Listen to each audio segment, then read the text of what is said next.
My God, these people are so unbearable, Prasad. What? What happened? अंदर presentation चल रहा था and this guy Ayush started talking in regional language. कुठली भाषा? This Marathi. मग चुकीचं काय त्याच्यात? See, I know आपण महाराष्ट्रात राहतो, पण talking in Marathi in front of clients is so unprofessional. It's so गावठी. गावठी. हे बघ तन्वी, कदाचित तू चुकीचा महाराष्ट्र बघितलाय. आम्हा महाराष्ट्रीयांना इंग्लिश बोलता येत नाही अशातला भाग नाही, पण आम्हाला स्वतःची भाषा बोलायला कधीच लाज वाटत नाही. या महाराष्ट्राच्या मातीला असे महाराज लाभले ज्यांनी हिंदू, मुस्लिम आणि इतर जातीच्या लोकांना एकत्र घेऊन स्वराज्याची स्थापना केली.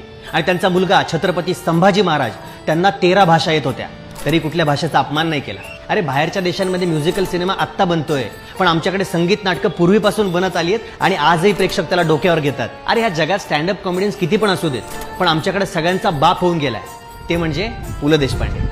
भारताची पहिली महिला डॉक्टर सुद्धा आमचीच, क्रिकेटचा देव सुद्धा आमचा आणि गायनाची कोकळं सुद्धा आमचीच. माणसांना माणसांसारखं जगवणारे 2 बाबा या महाराष्ट्रात झाले. माणसांसोबत प्राण्यांनाही माणुसकीने वाढवणारे डॉक्टर प्रकाश बाबा आमटे इथे झाले आणि भारताचं संविधान लिहिणारे डॉक्टर बाबासाहेब आंबेडकर सुद्धा इथेच झाले. अरे एलेला सिम्फनीमध्ये गाणं रेकॉर्ड करायला पोहोचले आमचे अजय अतुल. तरी काही लोकांना आम्ही महाराष्ट्रीयच गावठीच वाटतो. महाराष्ट्राला महान राष्ट्र म्हणतो आम्ही, कारण आमच्यावर संस्कार झाले की कधीच कोणाला स्वतःपेक्षा कमी किंवा जास्त लेखायचं नाही.